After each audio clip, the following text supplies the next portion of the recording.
Hello everyone. शाओनिंग का mood off देख के गुचुआन तो अंदर से लगा लेता है कि ज़रूर ये एग्ज़ाम्स को लेके ही अपसेट होगी। सो काम ख़त्म करके वो उसे अपने घर ही लेके आ गया था एंड इसकी स्टडी के लिए उसने कुछ मटेरियल वगैरह भी मंगवा लिया होता है। इसी दौरान उनकी कैट बाहर निकल जाती है। दोनों बड़ी मुश्किल से उसे ढूंढ पाते हैं। वेल शाओ तो पढ़ पढ़ के इतना थक चुकी थी कि इसे खुद को आउटिंग पे ले जाने के लिए कहती है। वो भी मान ही गया था। इधर डैड बहुत खुश के उनका बेटा इतने दिनों के बाद उनके हाथ का खाना खाने आया था, जो कि उन्होंने खुद इसके लिए प्रिपेयर किया था। बट तभी अचानक शू को इमरजेंसी में कॉल आ जाती है, तो उसे ज़्यादा देख के ये अब काफ़ी अपसेट हो गए थे।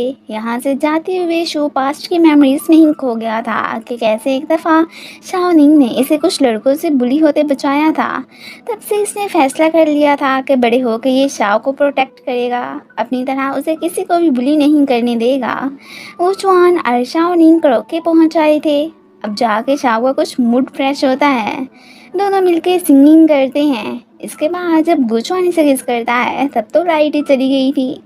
सुमन की बार में फिर से शू से मुलाकात हो जाती है। जैसे ये हार्ट ब्रोकन थी वैसे वो भी था। दोनों में अच्छी खासी फ्रेंडशिप भी हो ही जाती है। अब साथ में मिलके वो तो खूब सारा ड्रिंक भी करने लगे थे। सुमन ड्रंक हो गई थी तो शू खुद ही फिर उसे घर छोड़ने भी जाता है। नेक्स्ट डे शू गुचवान के पास एक प्रोजेक्ट लेके पहुंच आया होता है कि एक बिल्डिंग के डिज़ाइन के लिए तुम्हारी कंपनी की ज़रूरत है। पर बातों ही बातों में उसने गुचवान को अपनी कंपनी में सीईओ बनने वाली बात का भी बता दिया था। वेल प्रोजेक्ट को लेके ये अभी से कोई खास रिस्पांस नहीं देता। खैर फिर चेंग को कॉल करके इस सारी बात का बता देता है। ये भी कि शू तो कंपनी का सीईओ भी बनने वाला है। ये उस बार में बात करने डैड के पास आ गया था अपनी कंपनी के भी हाफ पे। वो तो प्रोजेक्ट पे वर्क करने से मना कर देता है एंड साथ में वो उन्हें एक कंपटीशन में जीत के दिखाने की भी बात करता है कि ये जो आप मुझे कुछ नहीं समझते हैं ना, अब मैं आपको खुद को प्रूव करके दिखाऊंगा। और वैसे भी मुझे आपकी मनी से कोई भी गर्ज नहीं है। एक रेस्टोरेंट में सुमन और शू की मुलाकात होती है। कल अपनी केयर करने पे उसने इसे थैंक्स भी कहा था। वो अब इसे अपनी कंपनी में जॉब करने की ऑफ़र करता है बट ये नहीं मानती। वेल अब उसे एक डील ऑफ़र करता है कि अगर तुम गुचवान की कंपनी का बनाया डिज़ाइन मुझे ला कर दोगी ना, तो इस तरह तुम मुझसे खुद को रिजेक्ट करने का रिवेंज भी ले लोगी। फिर उस हारे हुए पर्सन को शाओ छोड़ देगी। सो वो तुम्हारा एंड शाओ मेरी।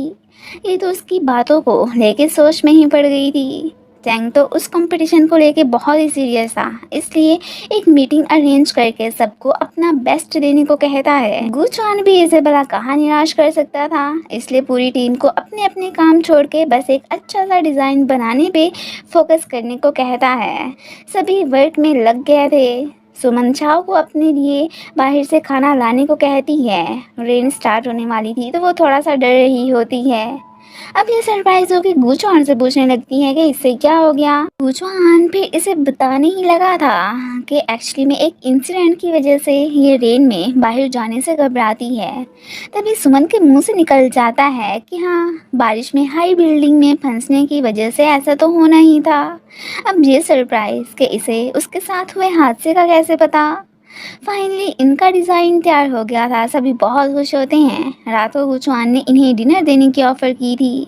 सुमन ने चुपके से अपनी पेन ड्राइव में डिज़ाइन कॉपी कर लिया था। सो बाद में इसने शू को बुला के वो पेन ड्राइव उसे दे दी होती है। साथ में थोड़ी सी शर्मिंदा भी थी। ये साहब कंपनियाँ के अपने एम्प्लॉयज़ को वही वाला डिज़ाइन कॉपी करने का ऑर्डर भी दे देते हैं। उन्होंने भी वर्क करना स्टार्ट कर दिया था। बाद में ये शाओ के लिए बहुत सारे गिफ्ट्स लेके उसके घर के बाहर ही पहुंचा हुआ था। शाओ ये लेने से मना कर देती है।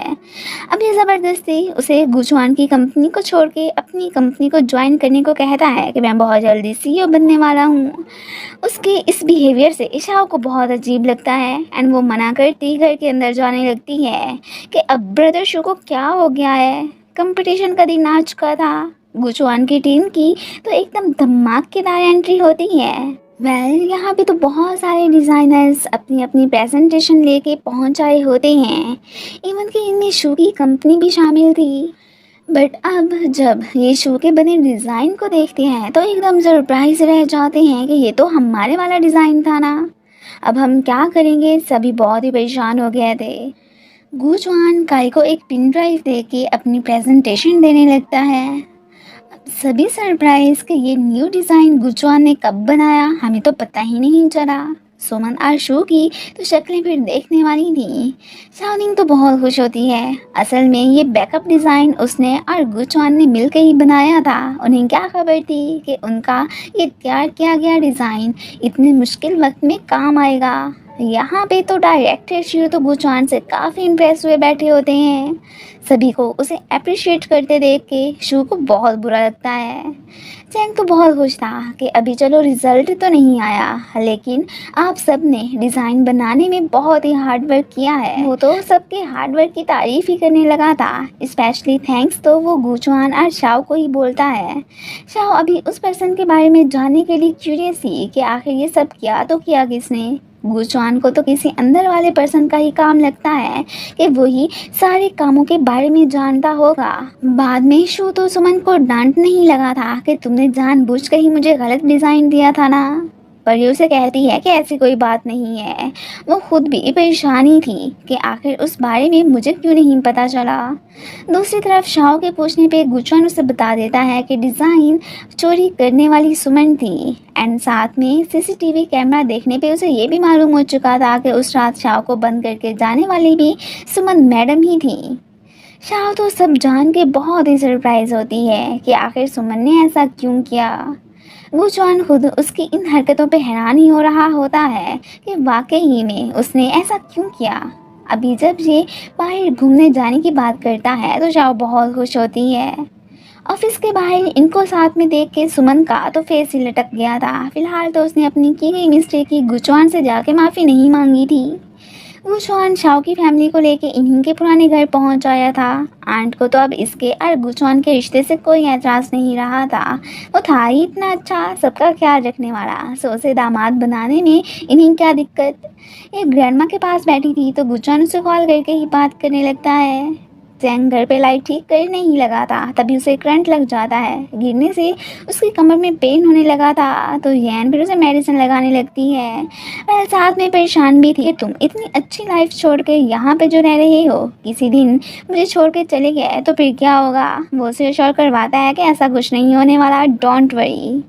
डायरेक्टर शाओ को शो के डिज़ाइन की कॉपी करने का पता चल चुका था। वो इस बात पर उस पर बहुत गुस्सा करते हैं। इवन कि अब उन्होंने उसे सीईओ बनाने वाले प्लान से भी गिव अप कर लिया था। ये बात तो शो को ज़रा भी अच्छी नहीं लगती। गुचुआन ने सुमन को कॉल करके अपने घर आने को कहा था। ये जाती भी है बट अभी तक इसने उससे अपोलोजाइज नहीं किया होता। अब गुचुआन इसे बता देता है कि मुझे पता चल गया है कि ना सिर्फ वो डिज़ाइन कॉपी करके तुमने शो को दिया बल्कि शाओ को बिल्डिंग में भी तुमने ही बंद किया था। देखो वो कितनी अच्छी है, आज तक उसने तुम्हारे बारे में बिल्कुल बुरा नहीं सोचा और एक तुम हो। अब फिर ये अपनी की गलती पे उसे सॉरी बोलती है। गुचुआन भी कहता है कि यही अगर तुम पहले आके सब बता देती ना तो मैं तुम्हें माफ़ कर देता, बट अब कोई चांस नहीं बचा, बहुत लेट हो चुकी है। वो उसे अपनी चीज़ें पैक करके वहाँ से जाने के साथ साथ नेक्स्ट टाइम कभी भी खुद को अपनी शक्ल ना दिखाने का कहता है। ये सुन के तो वो बहुत ही अपसेट हो गई थी। एंड इसी के साथ ही ये पार्ट ख़त्म हो जाता है। Thanks for watching.